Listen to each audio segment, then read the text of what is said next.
An ancient Spanish monument, possibly 7,000 years old, is in dire need of saving as it is at risk of completely disappearing from the face of the earth if changes are not made in time. The Dolmen of Gaudalperal has been submerged underwater after the construction of the Valdecañas reservoir since 1963, and because the stones of this ancient monument spent most of its time under the water, the stones have been eroding at a fast rate. My name is Kaylee, and in this video, we are going to take a look at the Dolmen of Gaudalperal, an ancient monument created by Neolithic Iberians that is in dire need of preservation. Losing a piece of ancient human history means losing a part of our identity as a species. So we need to do everything in our power to preserve ancient sites so we don't lose them forever. This video is sponsored by Brilliant, but as always, more on the sponsor later in the video.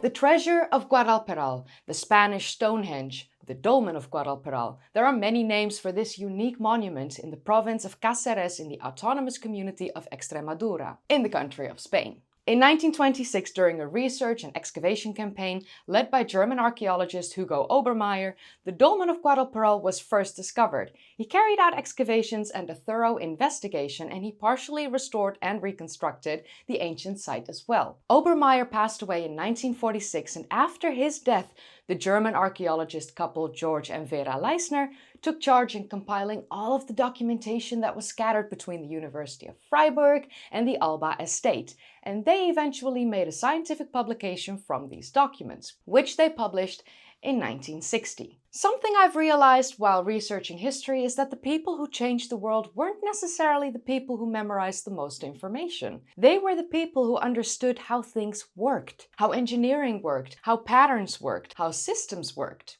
And honestly, that's why I've genuinely been enjoying using Brilliant. Because it's not about passively watching videos or memorizing formulas. You actually learn by doing. Brilliant gives you step-by-step interactive lessons and personalized practice. So instead of feeling lost halfway through, you're constantly solving problems and figuring things out yourself. And weirdly enough, it scratches the same part of my brain as researching history mysteries. I've been especially liking their logic and scientific thinking courses, because so much of history is really about problem solving and how people built things, how they navigated the world, how they survived, and how they innovated. The courses are actually designed by educators from places like MIT, Harvard, and Stanford, which make me slightly less guilty about spending hours on them instead of doing anything productive. I picked the scientific thinking course, and I always enjoy a good puzzle, and solving puzzles through science while learning new things is something I really enjoy very much. What I also like is that it genuinely feels like it's built for everyone. Whether you're 10 years old, fully into STEM, or just an adult who misses learning things for fun, it's incredibly easy to get into. And because it's interactive, it never really feels like homework. Instead, it feels more like solving little puzzles. And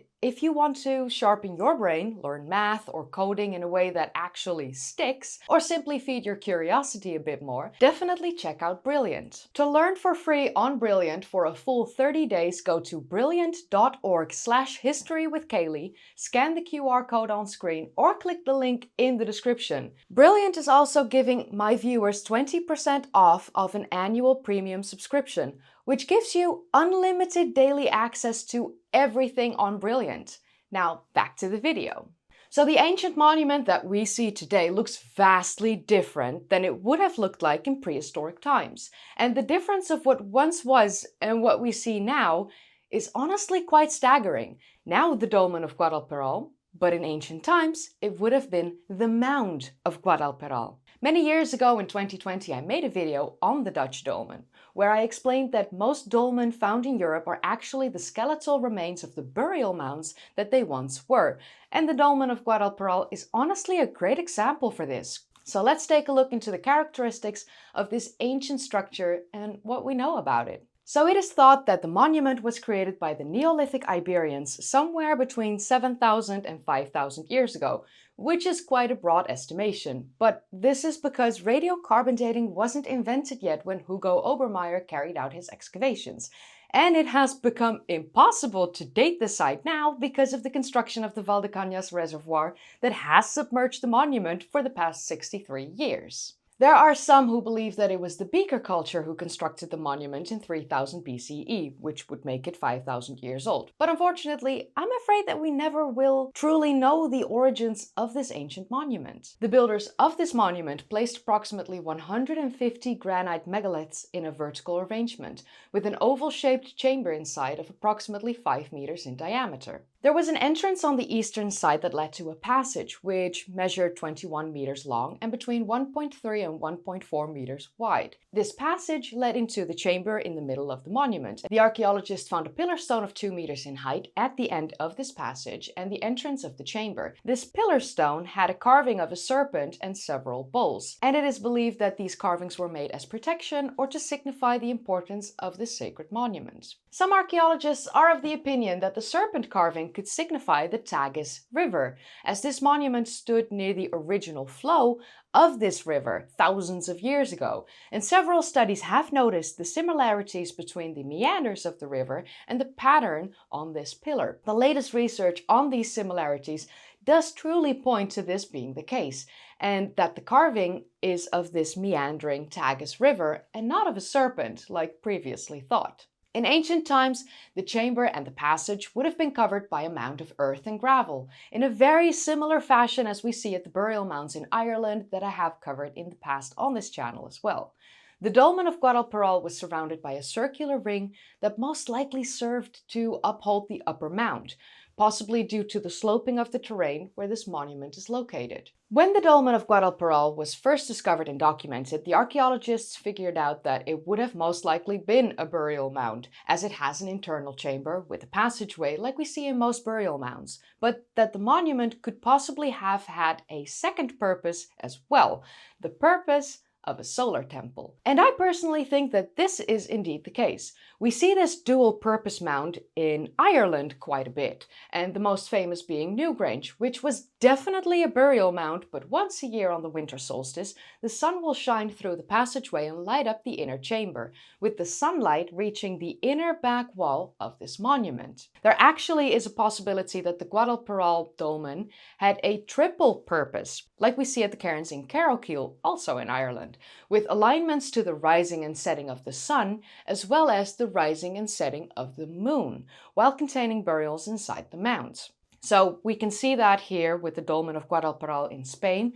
There's a high possibility of this being the case with this one as well. Romans settled in the area of the Guadalperal dolmen in the 3rd century BCE, and they started to remove the earth and the gravel from the mound. They looted the monument and only left the skeletal structure of the stones intact. The archaeologists figured this out because they discovered Roman coins, ceramic pottery, and a grinding stone in and around the monument.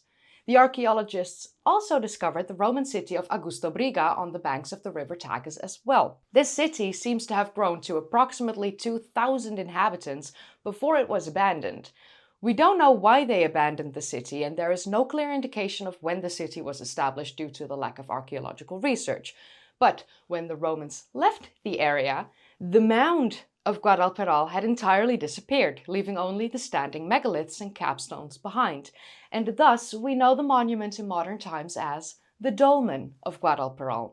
So near the monument, the archaeologists discovered a dump of artifacts. In this dump they found 11 axes, pottery fragments, flint knives, and a copper awl. They also discovered a settlement nearby that dates to the same time period of the Dolmen of Gaudalperal, and it is believed that the mound builders would have lived in this settlement during and most likely after the construction of the monument took place. In this settlement, they discovered hearths, charcoal and ash stains, and a lot of pottery fragments, mills, stones to sharpen axes, and, other objects. I have spent many hours trying to figure out where this ancient settlement would have been located, but due to a lack of research in the area, no mention of it in any of the sources available to the public, and no clear indication of it on Google Maps, I unfortunately had to give up trying to identify the settlement's location. So I'm sorry, but without a time machine and one of you guys checking it out for me, I can't work any magic here. For thousands of years, the mound of Guadalperal stood in its place. slowly being damaged and deconstructed as the Romans took away the earth and the gravel, leaving the stones to bear the elements and turning the mound into the Dolmen of Guadalperal. But unfortunately, this wasn't the worst that could have happened to this ancient monument, as these stones would have been able to survive many, many thousands of years of weather erosion. No, unfortunately, this monument had to endure a much worse fate. And this is why it may be lost forever if it isn't going to be saved in time. The Spanish dictator Francisco Franco ordered the area to be flooded as part of a rural development plan in the 1960s, and he greenlit the construction of a hydroelectric dam. As the water of the Tagus River rose into the Valdecañas reservoir, it swallowed up the Dolmen of Gaudalperal, as well as the ruins of the Roman city Augustobriga on the opposite bank. The flooding of the Dolmen of Guadalperal occurred around the same time as the first scientific publication about this monument was published. This publication was written by Hugo Obermeier, but he was unable to release his research due to the outbreak of the Spanish Civil War, a war that ended with Francisco Franco rising to power and Obermeier leaving Spain shortly after. The scientific publication, as I mentioned earlier, was published by George and Vera Leisner. Nowadays, the Dolmen of Guadalperal is hidden underwater 90% of the time, and it is only visible in times of drought when the water level is low. And because the monument is submerged most of the times, it has rapidly deteriorated, causing many stones to crack and fall over. The stones are now heavily eroded, and the ancient engravings are damaged. In 2019, a drought spell was severe enough for the water to retreat completely, making the Dolmen of Guadalperal entirely visible for the first time since it got first submerged more than 56 years before. A NASA photograph showed the stones on dry soil, revealing more than 140 stones, and this drought allowed the observation of the damage and the deterioration of the monument, and actions have since been launched for the conservation of the Dolmen of Guadalperal, and a declaration as an asset of cultural interest in order to receive protection of the Spanish historical heritage has been filed as well. Spain is the leading country in Europe when it comes to its number of dams and reservoirs. Unfortunately, all these dams and reservoirs meant that many hectares of land would be flooded, including occupied settlements and cultural heritage. The Valdecañas reservoir didn't just submerge the Dolmen of Guadalperal, but as I mentioned earlier, it also submerged the Roman city of Augustobriga, which wasn't even fully excavated by the time that the dam was constructed and the water levels started to rise. Thankfully, the Portico de Curia de Talavera la Vieja was preserved and relocated on a hill, some 6.5 kilometers away from its original location, now located next to a road overlooking the Valdecañas reservoir. The portico is comprised of 4 front columns and 2 side columns that form the main facade with the architrave, and above it is the small round arch. This portico was made from granite, and this is the only one of its kind that is preserved in the entire Roman Empire, so I'm really happy that they were able to relocate it away from the water of the reservoir. Otherwise, this last standing portico would have been lost forever as well. They were also able to relocate and preserve 3 columns from the La Silla temple here on the hill as well. Originally, the city of Augustobriga had walls surrounding the city, which provided protection, and the center of the city was where the forum was located, surrounded by administrative buildings and religious buildings. The city used to have an aqueduct approximately 1 meter in height and a system of underground channels that distributed the water from a reservoir. Archaeologists who had conducted excavations also discovered the remains of thermal baths and roads here as well. Most of the knowledge about this ancient city has come from documents from José Cornide and Ignacio Hermosilla in the 18th century. But unfortunately, we will most likely not learn much about this ancient city in the future. Due to the flooding, the archaeological deposits in the soil have most likely disappeared, and thus they are lost forever. It saddens me to tell you that there is a high number of cultural heritage elements that are currently flooded and submerged in Spanish dammed waters, in the reservoirs that were created after the building of many dams. But despite this being a high number, there is actually no complete catalog on how many ancient sites we may have lost forever. What's even more concerning is the fact that scientific knowledge about the state of conservation and deterioration of these monuments is practically non-existent. And on top of that, there is a shortage of professionals with scientific training to research these ancient, now underwater heritage sites.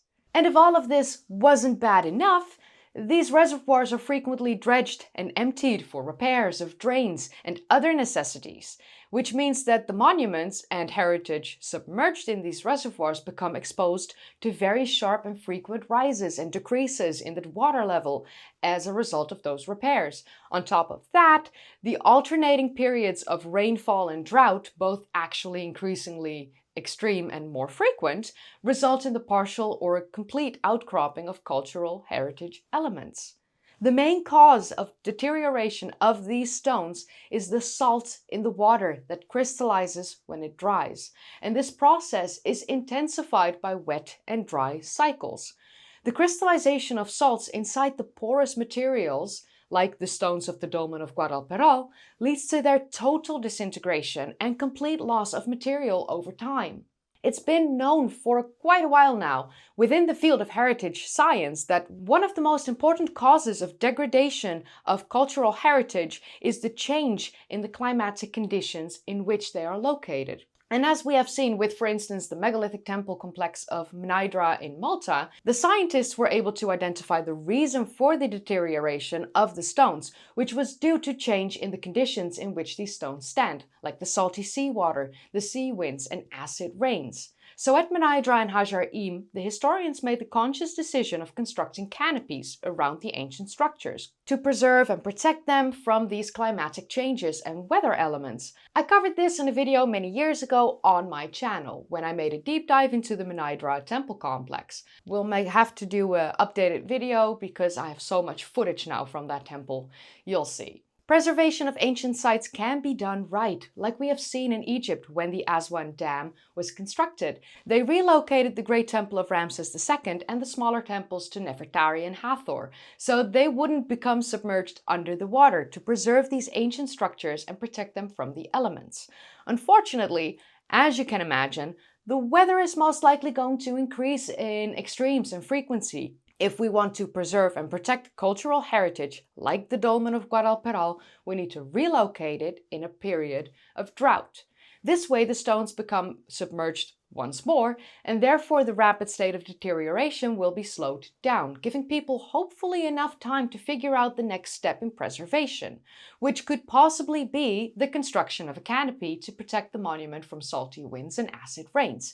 Or maybe they come up with a whole new method of preservation that scientists are currently developing. Who knows? The Roman city of Augusta Briga will need to be protected as well. Most likely it will need the construction of a dike surrounding it to protect the ancient city from becoming submerged again in the future, so that archaeologists are able to start carrying out more excavations in hopes that they can find and preserve artifacts from the ancient settlement. Of course, these solutions don't take the extremes of climate change in mind, but they could at least slow down the deterioration and disintegration of these ancient structures, so that we may have more time figuring out how to preserve them in the long run. Since the Dolmen of Guadalperal became fully visible in 2019, there has been more advocacy to preserve the ancient monument, and actions have been launched for its conservation.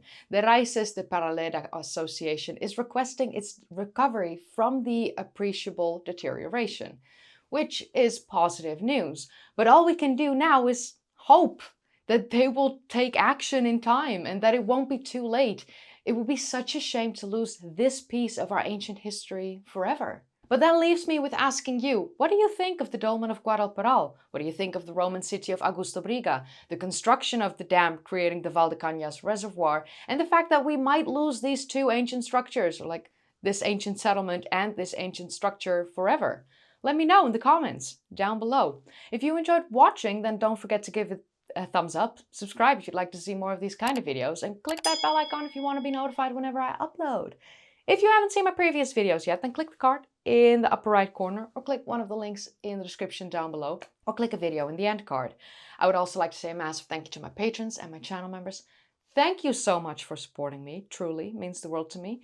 And don't forget to grab your merch, link in the description down below, or consider joining me in Turkey during the Turkey tour. Also, link in the description down below. And yeah, I have to rush to get to the dentist, and otherwise I will be late. So no blabbing, but I will see you next time. Okay, bye!